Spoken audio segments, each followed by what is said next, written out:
This is Jerry Lynn, and I'm going to create a sensation mongering at InYourHeadOnline.com. All right, and we are back. Welcome to In Your Head Wrestling Radio. I am the internet icon, Jackie Jones, along with my right-hand man. 1-inch biceps, a power goat, the all-knowing 1-inch biceps. I forgot to add that part. No problem. And right off the bat, he's making his third appearance here on the show. We got the whole effing show himself, Rob Van Dam. How you doing? I am excellent. Thanks for having me on the show, guys. Yeah, we can let everybody know. We've been talking about it. We've talked about it all year, but the last few weeks, August 4th through the 7th in Atlanta, Georgia, the NWA Legends Fan Fest. I know for years I've been trying to get you there, and you're finally going to make your appearance, and you get all your ticket information, NWALegends.com. So are you looking forward to it? Indeed I am. This is going to be a huge event. I'm no stranger to conventions. I've done a lot of comic book conventions, sports conventions, collectibles conventions, and the wrestling conventions are a kind of newer beast, I think, over the last few years. They've been really making a lot of growth, and I did the wrestlers reunion, Yeah, whatever wrestling reunion, I think it's called. Yeah, and that was a pretty big show, but in LA last year or the year before, and that was a big show because they had so many wrestlers and people are signing autographs and wrestlers and taking pictures and answering questions in one part, and there's wrestling going on and all these things going on, and I've never, as you mentioned, made it to the NWA Legends Fest, but all the fans every year have always told me that this is the mega fan fest. Like, this is the WrestleMania of all of these cons, so I'm definitely looking forward to it. I know that fans, they come and make trips from all over the world to come in to see this. So I've even been in England wrestling and had fans say, hey, are you going to be a hardcore Legends Fan Fest this year, NWA Fan Fest? And of course the answer's always been no, and they're like, oh, I'm going in there for the whole week, and it's a huge thing. So I'm glad to say this year, yes, I will be part of it, and it works out.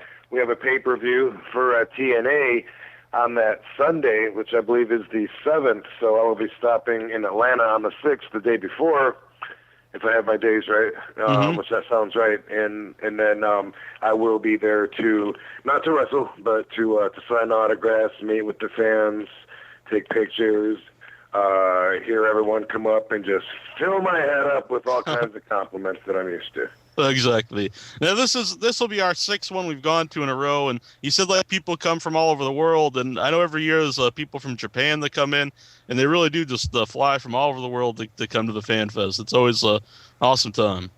Is there any of the older legends that maybe you never met that you're kind of looking forward to meeting?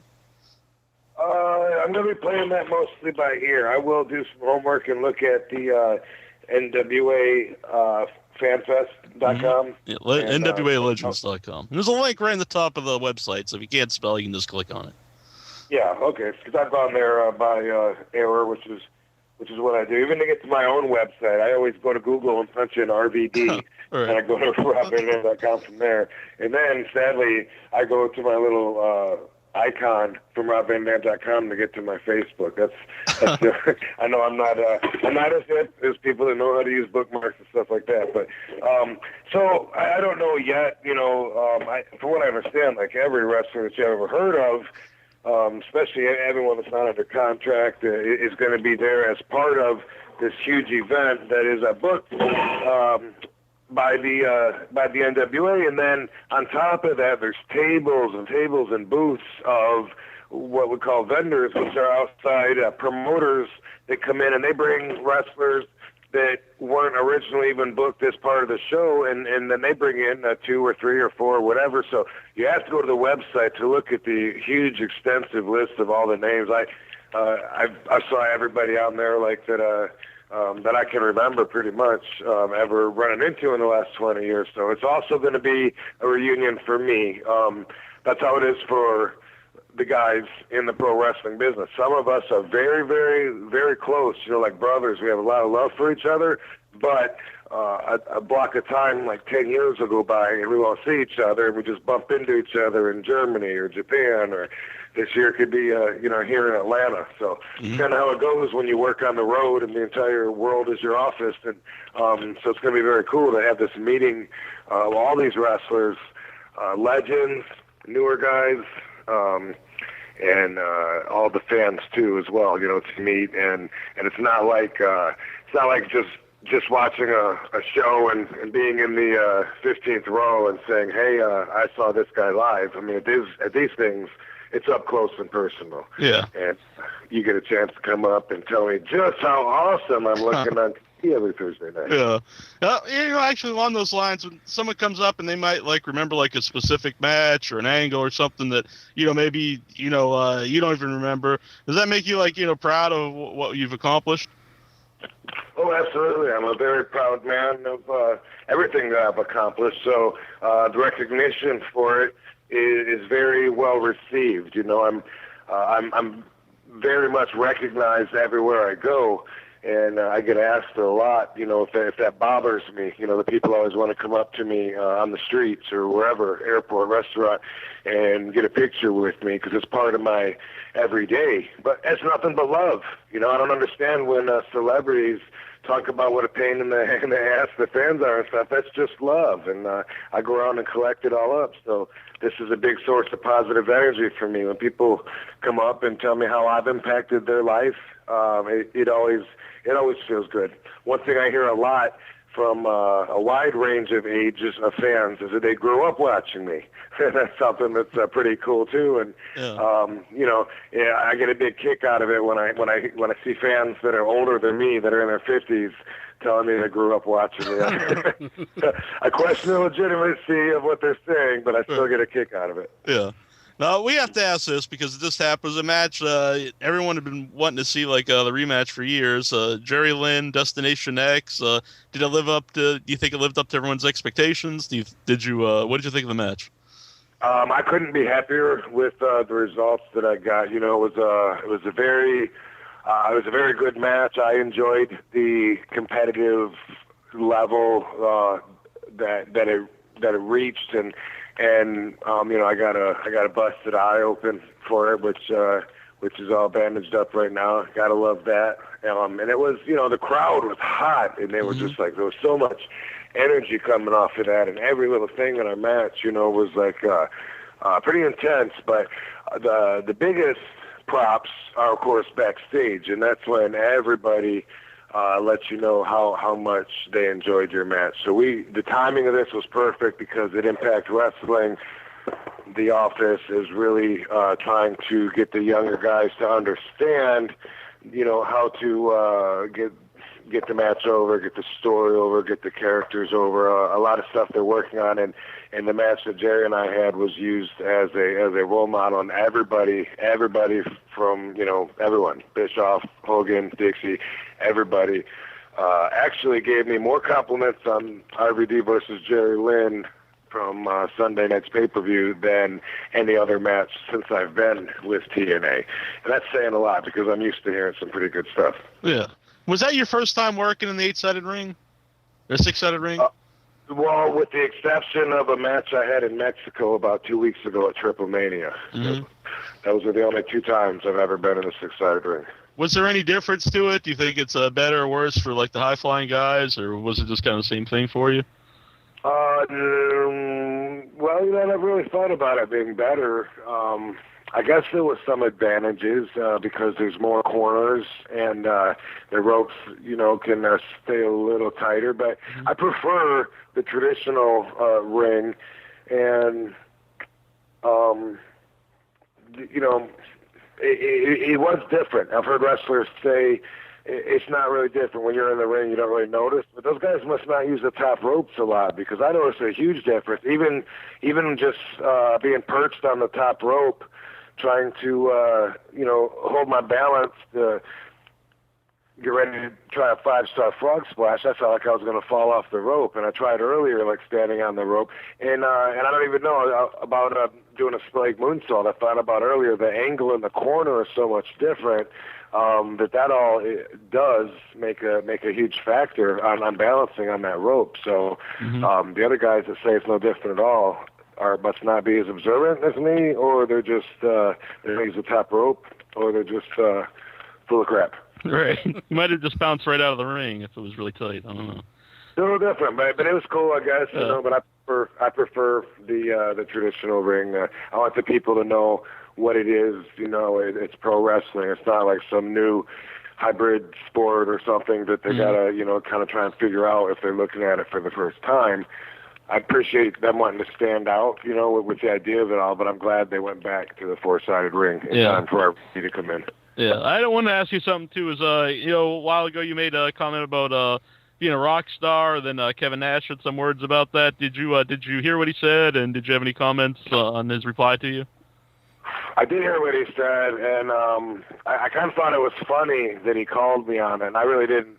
I didn't mind. I didn't have any, like, bad feelings. What it was, I guess I had said in an interview that Jeff and I were rock stars in TNA, the way the crowd was taken to us, and then Kevin Nash tweeted something about, you know, then if they're rock stars, how come they can't draw 1,000 people at the house shows? And I was drawing 30,000 back in the day, and you know, I could have attacked it from 1,000 different ways. It was a really ignorant comment. And I could have went with, it wasn't just him drawing it, was the economy and the wrestling business back then compared to now. There's a million factors, but I kind of laughed it off, and I didn't mind it. You know, it didn't make me like him any less. I liked him before that for the person that I know, and that didn't change at all. So, yeah. All right. I was going to take a couple of quick calls here. 447 area code. Who are you? Hello there, Rob. Do you have a name? What up? All right. Do you have a question? I like all the stuff you did in WWF and ECW, and I just want to say I'm a big fan. All right. Hey, I appreciate that, man. I like the stuff I did too. Thanks, man. Thanks for calling in. Lynch, did you have any question from the board? Yeah, I had a question from Mr. Moxley. He wants to know, which match did you like more, the one against Sabu at Hardcore Justice or the one against Jerry at Destination X? Man, that's so awesome that somebody would ask that, because I made the comparison right away. And everybody after the match that said how much they enjoyed it heard from me, how about RVD versus Jerry Lynn versus Sabu for Hardcore Justice, because this match that everyone really, really liked and put over from Sunday night was one of my definite favorites I've had since I've been there. The other one I would put up with that is RVD versus Sabu Hardcore Justice, which was an awesome match all the way through. I rewatched that recently, which I hardly ever do, and I just, man, I don't understand. I wish Sabu was there. He should be working. So I'm pulling for that. And the matches were so different, you know. I prefer having more freedom with the hardcore rules.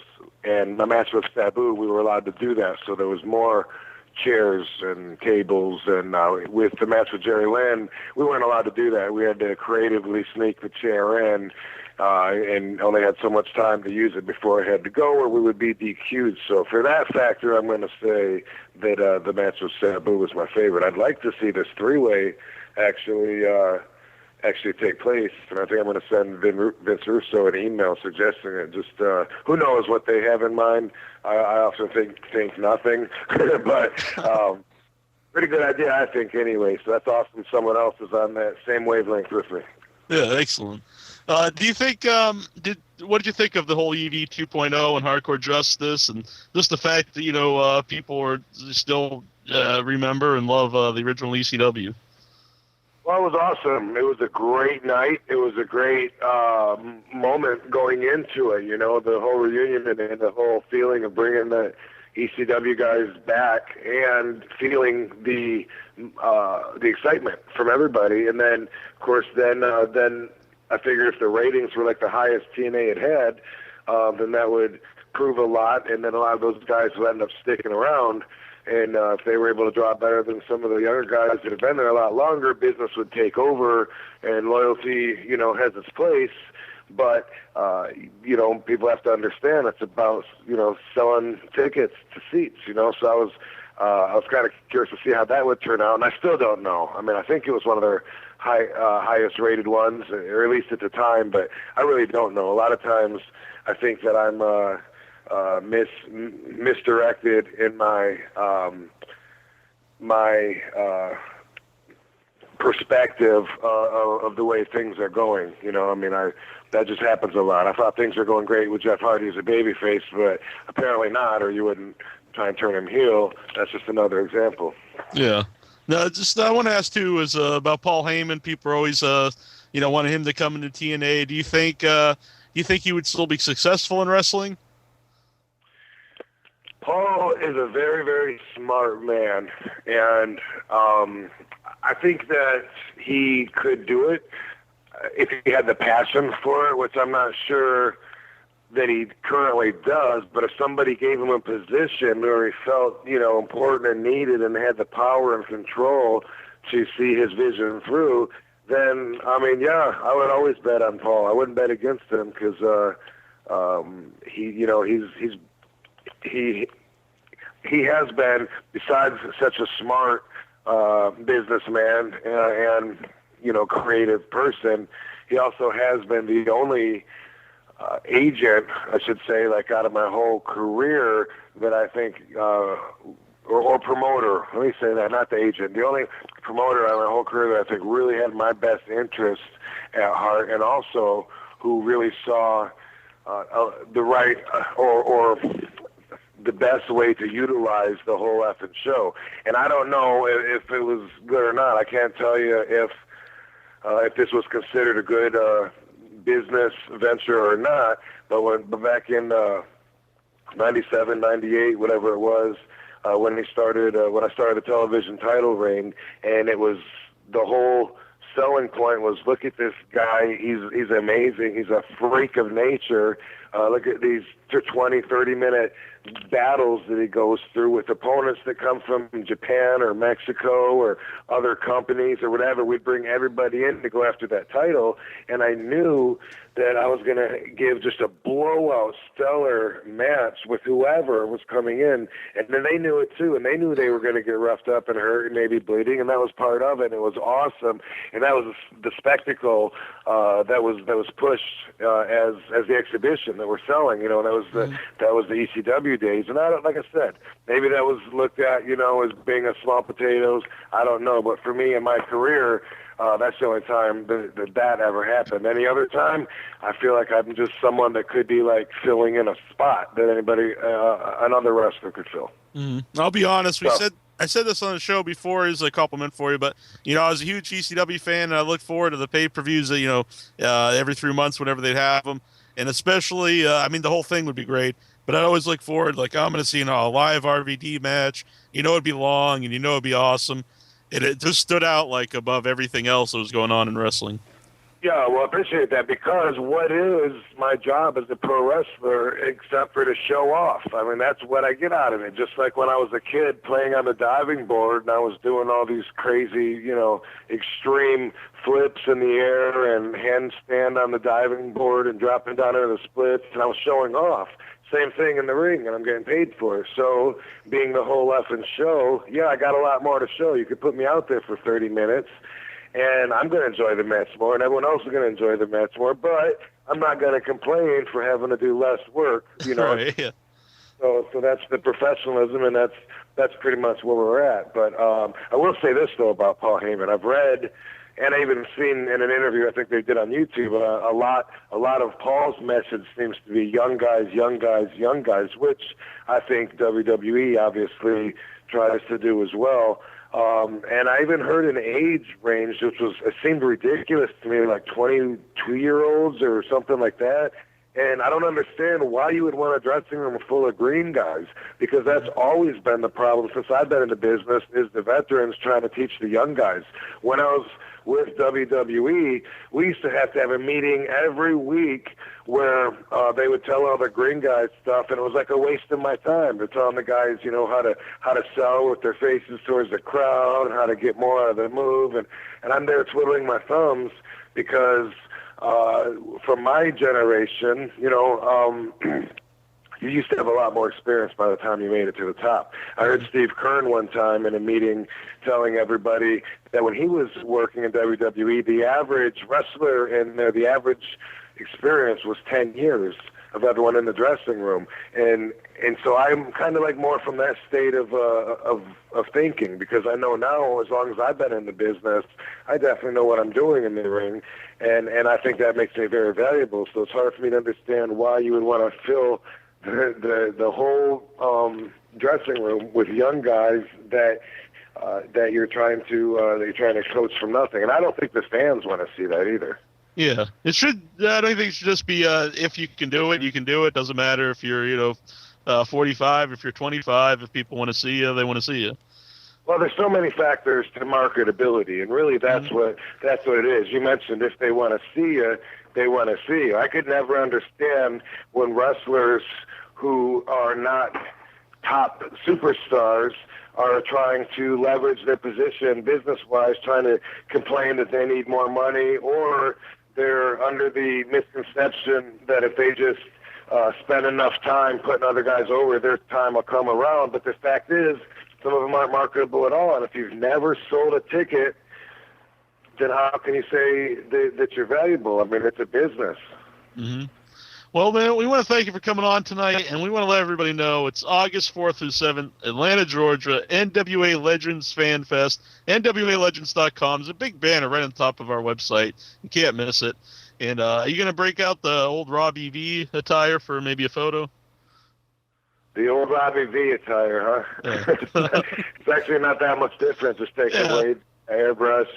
I used to have black electrical tape around my ankles and wrists. That was pretty low budget RVD back in the day. I will be there in Atlanta on August 6th, the Saturday of that weekend, and I'll be tweeting it and plugging it and trying to get the word out as well. So you can keep your ears and eyes open for that.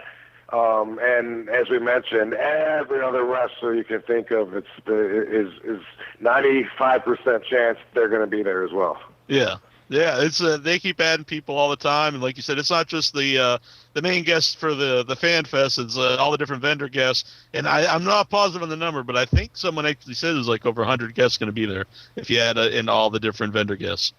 Yeah, this is definitely the biggest of its kind. So definitely one the fans do not want to miss. Plan around it. Come to Atlanta. It's easy access for in and out travel. I think that's one of the reasons that Greg Price, my good friend, chose Atlanta. So it's going to be huge, and I know that it's not sold out. So don't anybody sit home and say, "Oh, we didn't get our tickets in time," because I know that there's still tickets available. This thing is built to hold a lot of people that still spend a lot of personal time and energy on all of them, so no one's like going to get lost in the melee. It's not going to be like the Comic-Con, which will be in San Diego next weekend down here. Holy cow, that thing is crazy.